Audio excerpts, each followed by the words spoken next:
How is modern Mormonism adapting its culture when related to previous generations? The Salt Lake Tribune recently had a story discussing the findings of a data scientist named Alex Bass that garnered the tantalizing headline, "Active Latter-day Saints Increasingly Abandoning Orthodox Views." The study draws from the much larger Pew Religious Landscape Survey that was conducted over the previous 2 years. And the conclusion is that the beliefs in the pews are no longer the same as what you might have found a few decades ago. Now, this fits into a longer tradition of adaptation within the Mormon world, as well as fits within the wider lens of what's going on in American religious culture that's becoming increasingly less observant and more secular. In this video, I'd like to highlight both the Pew Religious Survey, upon which this other study is based, as well as Alex Bass's Mormon-centered study, the Mormon Typology.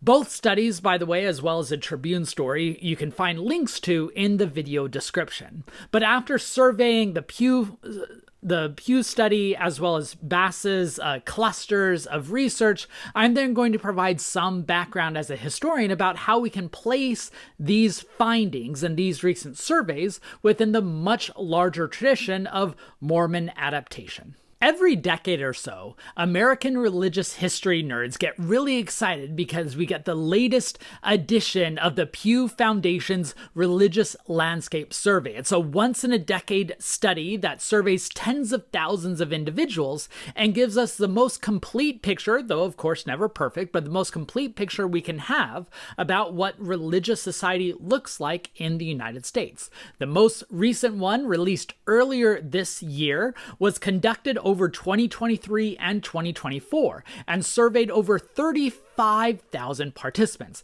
And among those 35,000 participants were 2,000 Mormons.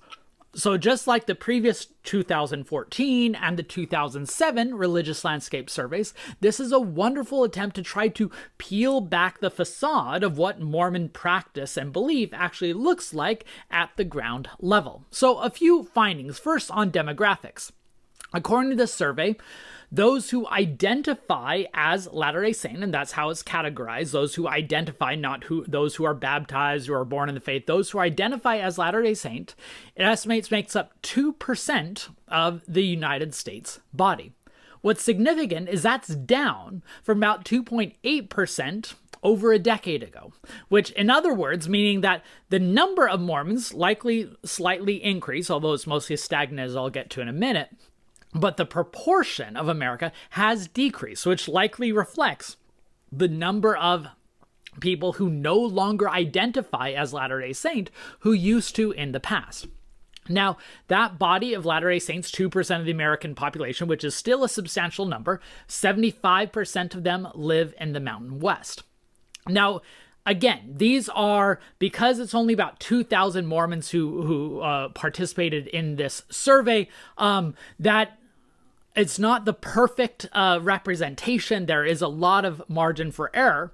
But if that number held for identification, that would mean about around 2 million fewer people identify as Latter-day Saints today than they did over a decade ago, which would be a massive number, which is why I'm actually somewhat skeptical. I do think that the Latter-day Saint is losing believers for broader cultural reasons that I'll get into here as well as in other videos, but that number is rather large. In general, it appears that Latter-day Saint population has remained rather stagnant in the United States.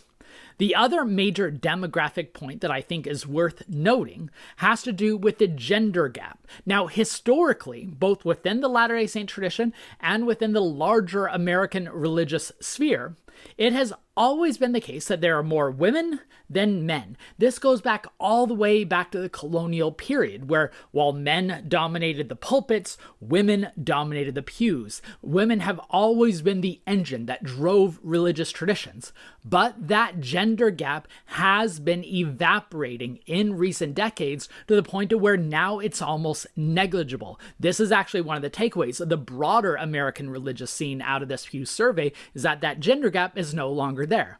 And this is definitely the case with the Latter-day Saints. This is the first time in the survey's history, this 2023 and 2024 batch of surveys, it's the first time that those who identify as Latter-day Saints, there was a slightly greater chance that they were male than female. Now, it's within the margin of error, right? I want to make that clear that these statistical numbers can't be taken as gospels within the margin of error. But the trend is clear that it is no longer for certain that women will be able to, will be the stronger, more reliable members of the faith than the men. And I think that poses some interesting questions for the faith. It might topple a long-standing Mormon apologetic that the reason why men need the priesthood is because women are more naturally religious. Well, does that apologetic hold up now that that idea, that assumption that women are more naturally religious is no longer the case? It also raises the question of whether women are still going to find the Latter-day Saint tradition and its patriarchal principles as fulfilling given how much the wider society is evolving. One final demographic data that I think is worth noting is in race. In the 2024 Pew Religious Landscape Survey, 84% of those who identified as Latter-day Saint were also identified as white. That number, 84% in 2014, is now down to 72% for 2023 and 2024. In other words, Latter-day Saints are becoming a much more racially diverse group. Now, that number, I should quickly clarify, still lags behind the American average. Mormons remain the whitest American religious group, though the gap is shrinking and Mormons are becoming much more like their wider society. And that's a theme that you're going to find throughout much of this analysis. Before I go further in digging into the survey data, I want to remind you that if you enjoy this type of nerdy historical analysis, including connecting the past to the present, make sure you are subscribed to this channel. Every Wednesday, I do these videos where I connect the past and present and give some context for what's going on right now. Mondays, I do deep dives. Fridays, I do So You Want to Know More About X, where I pull back the curtain to understand more about historical documents and historiographical questions. Also, if you want a way to give back, you can become a member of this channel, and I am truly grateful for all of you who have taken that plunge. All right, let's get back to the survey data. Now let's get into some of the cultural and ideological and religious elements that are revealed by the Pew survey. First, on education. What I think was noteworthy and a bit surprising is that the percentage of Mormons who claim some college experience or a college degree dropped from 63% to 56%. Now, again, that's not a major drop. It's close to a margin of error, but it does fit within a larger trend line. Also, we have supplemental evidence like the fact that applications for BYU schools have decreased over the last decade, though it should be noted that Latter-day Saints still remain far more educated than many other Christian denominations, especially compared to evangelicals. One arena where we did not see much transition at all was in politics. In 2014, 70% of Mormons identified as Republican. That came out as 73% now, again, within the margin of error. What's notable is that is a higher percentage than any other religious group in the United States, including evangelicals, so that Mormons remain the most reliable Republican voting bloc in the United States when considering religious groups, though that is nuanced when you transform evangelicals into white evangelicals, and white evangelicals are much more reliably Republican. Let's talk about religious observance, and this is actually one of the bigger lessons from the wider Pew Religious Survey, that Americans are becoming less religiously observant and more secular. And that same principle plays out with the Latter-day Saints. To give you a few examples, those who say they pray on a daily basis drop from 85% in 2014 to 73% now. Those who say they frequently attend religious services drop from 77% to 69%. And those who say that they read the scripture weekly dropped from 77% to 59%. Those trends seem to be consistent, that Mormons, like most Americans, are becoming less outwardly religious or observant. Another arena in which Latter-day Saints have profoundly changed, like the broader society, is on their views toward homosexuality and same-sex marriage. These changes are substantial, reflective of the broader societal evolutions, especially with the legal battles culminating in the Obergefell decision in 2015. In 2007, 68% of Latter-day Saints believed homosexuality should be discouraged. By 2014, that dropped to 57%, and it's now at 50% as of the most recent survey, which is fascinating that only half of the Latter-day Saints now still buy the institutional stance that homosexuality should be discouraged. So you should see this major theme coming through, that Latter-day Saints are becoming much more like their neighbors and much less unique. Now, there are a couple exceptions to that general trend, and I want to highlight two. First is on immigration. I did a video a number of weeks ago on the unique Mormon immigration stance and how it's becoming decreasingly so, but these numbers do show that there still is a persisting Mormon sympathy toward immigration, at least compared to others. So for instance, in the most recent round of surveys, only 20% of evangelicals believe that increased immigration is good for society. Whereas for Latter-day Saints, that number grew from 23% in 2014 to 38% now. I find that interesting.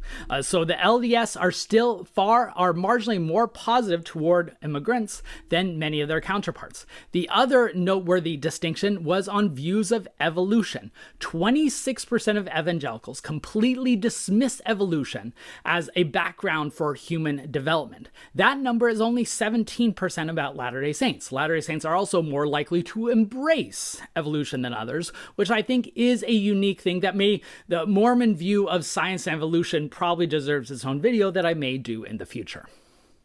All right, that's a general overview of the Pew Religious Landscape Survey. Let's now talk about what Alex Bass, who is a statistics analyst, did with all that material, those raw figures that I found quite useful. In his Substack, Mormon Metrics, here you see the homepage for that article, he gathered all that info, the data, to create what he calls Mormon clusters, mathematically sorting these different survey participants into categories that help us trace these larger trends. So in the end, he found what he calls 4 Mormon typologies. Now, I'm going to walk you through these 4 typologies, and I'll show their definitions on the screen here so you can look along with me. So the first 2 are the Devout Traditionalists.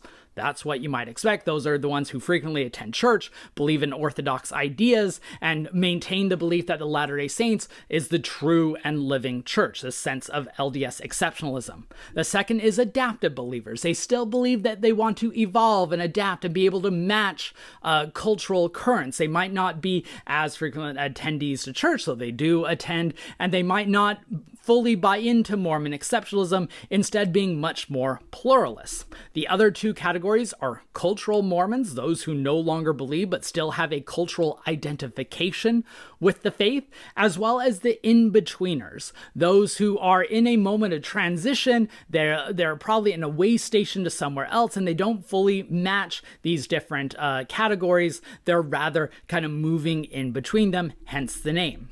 Now, based on Bass's clusters and drawing from the Pew Foundation, the Salt Lake Tribune produced this very helpful graph. You can see that this fascinating trend in which those who are considered adaptive believers are now the most common, followed by traditionalists and cultural Mormons, with the in-betweeners fall behind. Now, Bass is clear and smart to emphasize that the boundaries are far more porous than definitive, but he does argue that this is a change from the past when traditionalists were far more numerous. This is why many see the takeaway as the Latter-day Saint Church is changing, and those who want to belong, want to believe, are becoming much more adaptive rather than traditional. And of course, one of the key points of debate among these groups is homosexuality. Here again is another graph that shows how the 4 groups break along those different categories. Feel free to pause the video if you want to look it over.